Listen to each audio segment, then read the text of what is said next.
Right ఇక బులెటిన్లో breaking చూస్తున్నాం. యూరియా కోసం పడిగాపులు కాస్తున్న రైతుల పట్ల అధికారులు దురుసుగా ప్రవర్తిస్తున్నారు. ఇక ఖమ్మం జిల్లా నేలకొండపల్లి మండలం చెరువు మాధారం గ్రామంలో రైతులను తాగుబోతులంటూ మండల అధికారి అనడంతో వివాదం చోటు చేసుకుంది.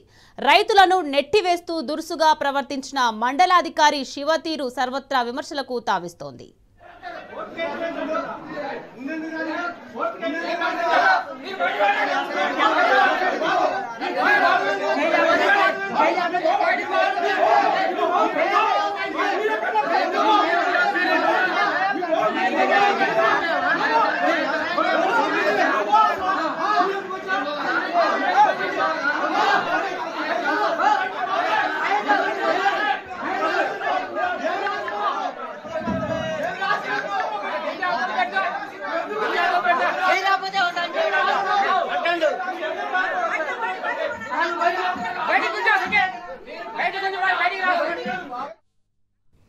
పాలేరు నియోజకవర్గం నేలకొండపల్లి మండలం చెరువు మాధారం గ్రామంలో రైతులు యూరియా కోసం తెల్లవారుజాము నుండి బారులు తీరారు.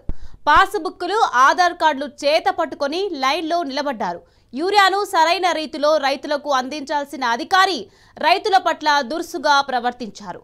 రైతులని బయటికి నెట్టేసి తాగుబోతులను ఎవరు వ్యవసాయం చేయమన్నారని దుర్భాషలాడాడు. నేలకొండపల్లి మండలానికి చెందిన ఓ మండల అధికారి రైతులను మీ చేతనైతే కోర్టులో కేసు పెట్టుకోండి అంటూ దుర్భాషలాడాడు. ఒక మండలాధికారి రైతులతో ఇలానేనా ప్రవర్తించేదంటూ రైతులు ఆవేదన వ్యక్తం చేస్తున్నారు. రైతుల పట్ల దురుసుగా ప్రవర్తించిన అధికారిపై చర్యలు తీసుకోవాలని డిమాండ్ చేస్తున్నారు.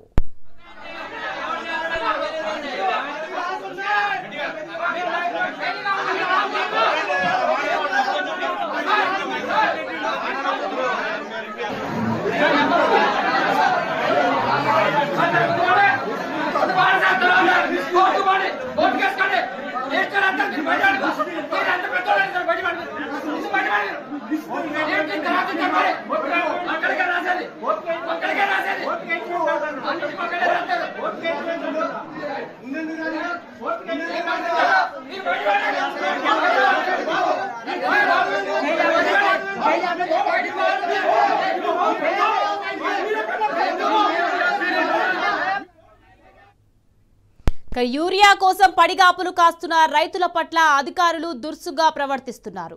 ఖమ్మం జిల్లా నేలకొండపల్లి మండలం చెరువు మాధారం గ్రామంలో రైతులను తాగుబోతులంటూ మండల అధికారి అనడంతో వివాదం చోటు చేసుకుంది.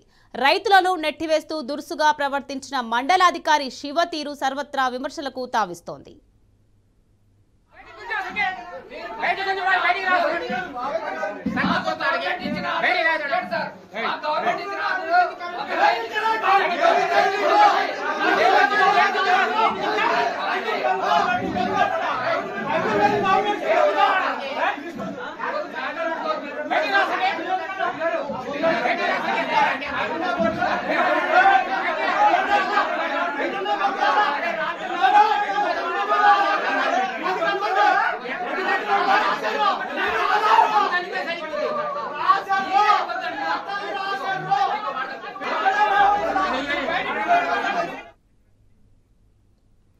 పాలేరు నియోజకవర్గం నేలకొండపల్లి మండలం చెరువు మాధారం గ్రామంలో రైతులు యూరియా కోసం తెల్లవారుజాము నుండి బారులు తీరారు. పాస్బుక్లు, ఆధార్ కార్డులు చేత పట్టుకుని లైన్లో నిలబడ్డారు. యూరియాను సరైన రీతిలో రైతులకు అందించాల్సిన అధికారి రైతుల పట్ల దురుసుగా ప్రవర్తించారు.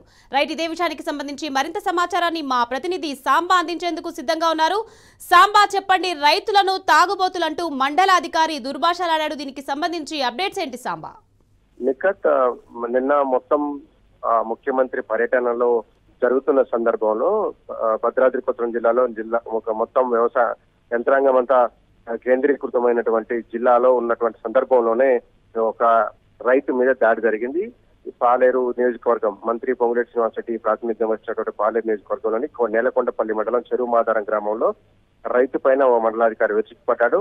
కొట్టినంత పనిచేశాడు. మెడబట్టి బయటికి గెంటేసి రైతు పట్ల దురుసుగా ప్రవర్తించినటువంటి వ్యవహారం వెలుగులోకి వచ్చింది. నిన్న సాయంత్రమే ఈ వ్యవహారం వెలుగులోకి వచ్చింది. నేలకొండపల్లి మండలం చెరువు మాధారం ఎరువుల దుకాణం దగ్గర ఎదురు చూస్తున్నటువంటి రైతులు ఉదయం తెల్లవారుజామున నుంచి అక్కడ ఎరువుల కోసం ఎదురు చూస్తున్నారు. యూరియా అందజేయండి, ఇబ్బందులు పడుతున్నామని చెప్పేటువంటి క్రమంలో తాగుబోతులు అంటూ సంబోధిస్తూ తాగుబోతు వ్యవహారం చేయొద్దు, ఇక్కడి నుంచి వెళ్లిపోండి అంటూ రైతుల పైన దాష్టికాన్ని ప్రదర్శించారు మండల ఎంపీఓ శివ. దాడి చేయడంతో పాటు మొత్తం రైతుల్ని అక్కడి నుంచి గెంటేసేటువంటి ప్రయత్నం చేసి ఇష్టం వచ్చినట్టు మాట్లాడడంతో పెద్ద ఎత్తున రైతులు తిరగబడ్డారు. మేము తాగుబోతున్నాం కాదు, మేము రైతులము, యూరియా దొరక్కపోవడంతోనే వచ్చి క్యూలైన్లో ఎదురు చూస్తున్నాం, పగలు రాత్రి వెనక యూరియా క్యూలైన్ నిలబడితే మా మీద దాడి చేస్తారా, తాగుబోతులు అంటారా అంటూ రైతులు తిరగబడ్డారు. అయినప్పటికీ కూడా అధికారి తన అధికార దర్పాన్ని ఉపయోగించి వాళ్ళ పట్ల అమర్యాదగా ప్రవర్తించడంతో పాటు దాడికి పాల్పడ్డారు. ఇప్పటి వరకు ఎలాంటి చర్య కూడా తీసుకోలేదు అతని మీద. ఈ అంశం నిన్న సాయంత్రం వెలుగులోకి వచ్చినప్పటికీ కూడా, అధికారుల దృష్టికి వెళ్ళినప్పటికీ కూడా దీని మీద రెస్పాన్స్ కాలేదు, ఇంతవరకు చర్య తీసుకోలేదు. మండలాధికారి వ్యవహార శైలి చాలా దారుణంగా ఉంది. నిన్న పాలేరు నియోజకవర్గ వ్యాప్తంగా మొత్తం అన్ని 3 మండలాలకు పైగా రైతులు మొత్తం వ్యవసాయ పనులను వదులుకొని కూడా పిఎస్సిఎస్సి కొనుగోలు కేంద్రాల దగ్గరనే పడిగాపులు కాశారు. వాళ్ళ మీదకి పోలీసులను ప్రయోగించారు. స్థానికంగా ఉన్నటువంటి కాంగ్రెస్ నాయకులు కూడా అజమాయిషీ చేశారు. చాలా చోట్ల కాంగ్రెస్ నాయకులు రైతులను క్యూలైన్ లో ఉండకుండా ఇంటికి పంపించేశారు. కేవలం 110 కట్టల యూరియా మాత్రమే ఇచ్చినటువంటి అధికారులు మిగతా వాళ్ళు ఎవరు కూడా క్యూలైన్ లో ఉండొద్దంటూ హుక్కులు జారీ చేసి పంపించేశారు. నిన్నంతా కూడా 3 మండలాలలో ఇదే అంశం జరిగింది. నిన్న సాక్షాత్ రాష్ట్ర ముఖ్యమంత్రి రేవంత్ రెడ్డి ఇదే జిల్లాలో పర్యటించారు. మంత్రి పొంగులేటి శ్రీనివాసరెడ్డి నియోజకవర్గంలోనే ఈ దాష్టీకం జరుగుతున్నప్పటికీ కూడా ఇప్పటి వరకు ఉన్నతాధికారులు స్పందించలేదు. రైతులు కొట్టినా, తిట్టినా, రైతులను వెళ్లిపోవాలని బెదిరించినా, ఏకంగా క్యూలైన్ లో ఉన్నటువంటి రైతులను మాట్లాడొద్దంటూ హుకుం జారీ చేసినా కానీ ఇప్పటి వరకు ఎలాంటి చర్యలు తీసుకోలేదు. నిన్నంతా పోలీసులు అదే పనిచేశారు, వ్యవసాయ శాఖ అధికారులు అదే పనిచేశారు. అక్కడికి ఎంపీఓ కూడా రైతులను తాగుబోతులు అంటూ మెడబట్టి బయటికి గెంటేసి దాడి చేసేటువంటి ప్రయత్నం చేసినప్పటికీ కూడా ఎలాంటి చర్య తీసుకోకపోవడం పట్ల పెద్ద ఎత్తున విమర్శలు వస్తున్నాయి. నిన్న బీఆర్ఎస్ పార్టీ కూడా పెద్ద ఎత్తున ఆందోళన తెలిపింది. అతనిపై చర్య తీసుకోవాలి, ఎవరైతే రైతు మీద దాడి చేసేటువంటి ఎంపీఓ ఉన్నారో శివ మీద చర్యలు తీసుకోవాలని నేలకొండపల్లి మండల పార్టీ ఒక ప్రకటన కూడా విడుదల చేసింది. లేదంటే మాత్రం ఆందోళనకు దిగుతామంటూ కూడా హెచ్చరించింది. కానీ ఇంత జరిగినప్పటికీ కూడా అధికారులు, ఉన్నతాధికారులు స్పందించలేదు. ఆధార్ కార్డులు పట్టుకొని, పాస్ పుస్తకాలు పట్టుకొని తెల్లవారుజామున లేసొచ్చి క్యూలైన్లో నిల్చుంటున్నటువంటి రైతులను అంటే చిలకన చూస్తున్నారు, భావనతో చూస్తున్నారు. ఒకరేమో అసలు రైతులే కాదు, రైతులంతా పొలాల్లో ఉన్నారు, యూరియా కోసం రాలేదని మంత్రులు అంటుంటే, అసలు అవసరం ఉన్నటువంటి రైతులు ఎవరు కూడా యూరియా కొరత లేదని ఇంకొంతమంది మంత్రులు, ముఖ్యమంత్రి చెప్తున్నటువంటి పరిస్థితుల్లో యూరియా కావాలంటే అధికారులు కొడుతున్నారంటూ రైతు సంఘాలు కూడా ఆందోళన వ్యక్తం చేస్తున్నాయి. ఇది మంచి పద్ధతి కాదు.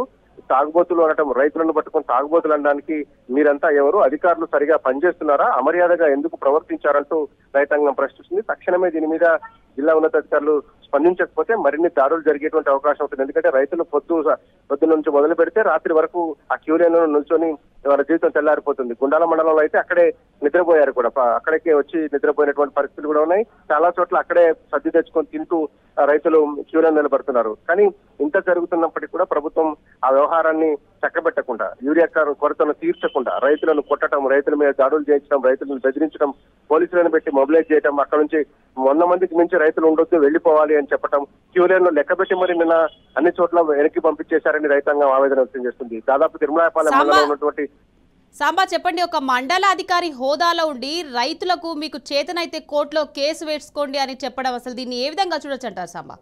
ఒక్క మాట కాదు నిక్క, చాలా రకాల మాటలు మాట్లాడారు. కొన్ని మాటలు మాత్రమే అక్కడ ఉన్నటువంటి వీడియోలో రికార్డ్ అయినాయి. కొన్ని చాలా పరుష పదజాలాన్ని వినియోగించారు. చాలా దారుణంగా వ్యవహరించడంతో పాటు దుర్భాషలు ఆడారని కూడా రైతాంగం చెప్తుంది. అక్కడ కేవలం కొంత స్పాంటినిటీగా తీసినటువంటి వీడియోలో 1-2 మాటలు మాత్రమే మాట్లాడాయి. దిక్కున్న చోట చెప్పుకోండి అని కూడా సంబోధించినట్టు చెప్తున్నారు. కాబట్టి చాలా దురుసుగా ప్రవర్తించారు. ఒక బాధ్యతాయుతమైనటువంటి మండలాధికారి రైతులను నచ్చ చెప్పాలి, కూర్చోబెట్టాలి. నిజంగానే రైతు తప్పు చేసి తాగి వస్తే కూడా అట్లా కాదు, కూర్చోమని చెప్పాలి. ఎలా ఉన్నా అతను క్యూలైన్ లో ఉన్నాడు కాబట్టి ప్రభుత్వ నిబంధనల ప్రకారం క్యూలైన్ లో ఉన్న వాళ్ళందరికీ యూరియా ఇస్తానని చెప్తే అతను క్యూలైన్ లో ఉన్నాడు కాబట్టి యూరియా ఇవ్వాల్సిందే. తాగి వస్తే ఏంటి, ఎట్లా వస్తాయంటే కనీసం అది ఆ సోయి కూడా ఉన్నతాధికారులకు లేకుండా పోయింది. రైతులు ఎవరు తాగి క్యూలైన్లో నుంచోట్లేదు నిఖత్. కానీ అధికారులు అంటే రైతులను అవమానించడం అనేది కాంగ్రెస్ ప్రభుత్వానికి పరిపాటిగా మారిందని రైతు సంఘాలు ఆరోపిస్తున్నాయి. దీని మీద బహుశా ఇవాళ రేపట్లో చాలా చర్య తీసుకోకపోతే, అధికారిని పైన చర్య తీసుకోకపోతే కనుక పెద్ద ఎత్తున దీన్ని ఆందోళనకు తీసుకునే విధంగా వ్యవసాయ శాఖకు సంబంధించినటువంటి సంఘాలు కూడా ఆలోచన చేస్తున్నాయి. ఎందుకంటే రైతును అవమానించడం పట్ల తీవ్ర ఆగ్రహం వ్యక్తం అవుతుంది. ఓ మండలాధికారి ఈ రకంగా ప్రవర్తించడం చూస్తే కనుక ఇప్పటికే రైతులు బెంబేలైతే భయపడిపోతున్నారు. అధికార పార్టీకి వ్యతిరేకంగా మాట్లాడాలంటే బెంబేలెత్తిపోతున్నారు. కనీసం రైతులు వాళ్ళ ఆక్రోశాన్ని ఆవేదన కూడా మాట్లాడేటువంటి పరిస్థితి లేదు. చాలా చోట్ల క్యూ లైన్లలో కాంగ్రెస్ కార్యకర్తలు కాంగ్రెస్ నాయకులు ఒక 10-20 మంది రైతుల వెనకాల నిలబడడం, ఆ రైతులను బెదిరించడం నిన్న మనం చాలా సందర్భాల్లో చూసాం. మేము నిన్న జీలచెరువు వెళ్ళినప్పుడు కూడా అదే పరిస్థితులు చూసాం. అట్లాంటి సంఘటనలు జరుగుతున్నటువంటి నేపథ్యంలో కనీసం చర్యలు తీసుకోకపోతే కనుక రైతుల్లో మనోధైర్యం పోయేటువంటి ప్రమాదం ఉంటుంది. కాబట్టి తక్షణమే అధికారి మీద చర్యలు తీసుకోవాలన్న డిమాండ్ వినిపిస్తుంది. Right, thank you Samba.